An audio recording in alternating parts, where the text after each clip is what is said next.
This is TradeFlow News, bringing you relevant news and insights from around the world. TradeFlow News, enabling trade for SMEs and economies worldwide. TradeFlow Capital Management celebrates 5 years of strong returns and SME success. To find out more, please visit www.tradeflow.capital. These are some of the key topics that we will be looking into in today's program.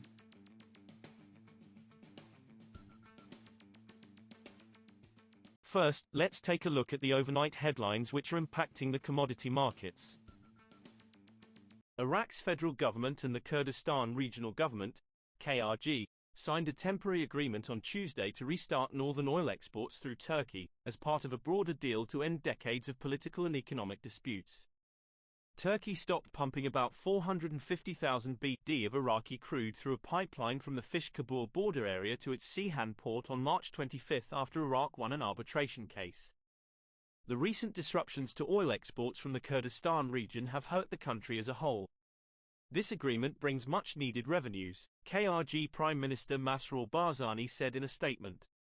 Oil prices rose on Wednesday, boosted by expectations of U.S. crude inventory declines as well as the latest output cut targets set by the OPEC Plus Producer Alliance.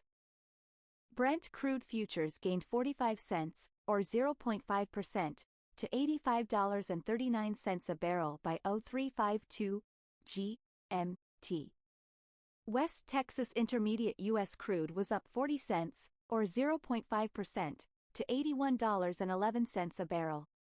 The rises came as an industry report showed U.S. crude stocks fell by about 4.3 million barrels in the week ended March 31. The official inventory report by the U.S. Energy Information Administration is due at 14:30 GMT on Wednesday.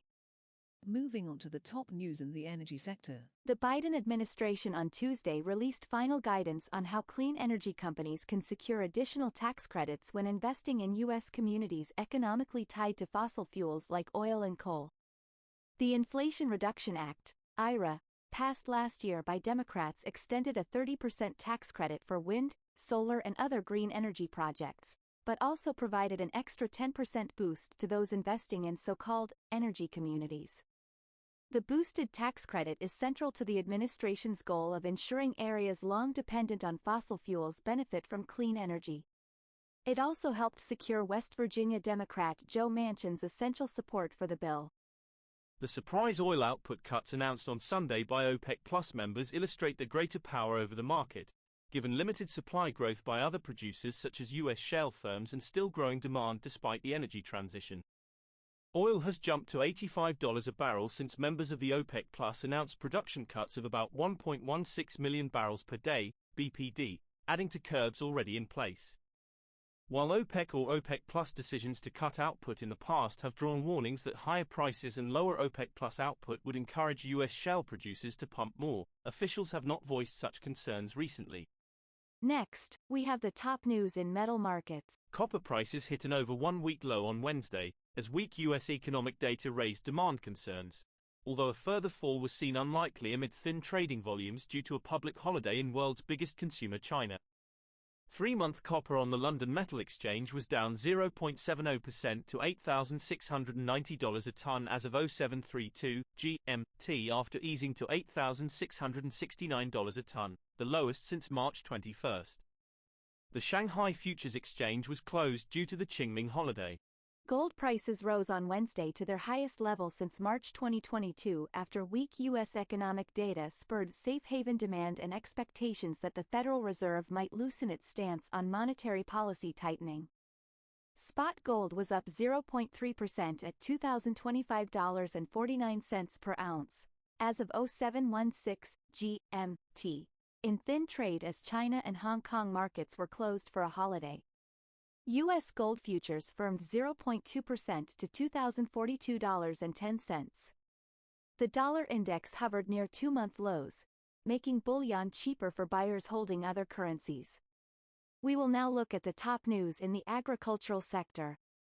Brazil is expected to produce 40.3 million tons of sugar in the new season that started in April, the second highest amount on record, as the climate has been positive and mills are well capitalized to provide crops with adequate care. According to a report published on Tuesday by local consultancy Job Economia, mills are expected to have a strong focus on sugar production, at the expense of ethanol, as the price for the sweetener hovers around the highest in more than 6 years.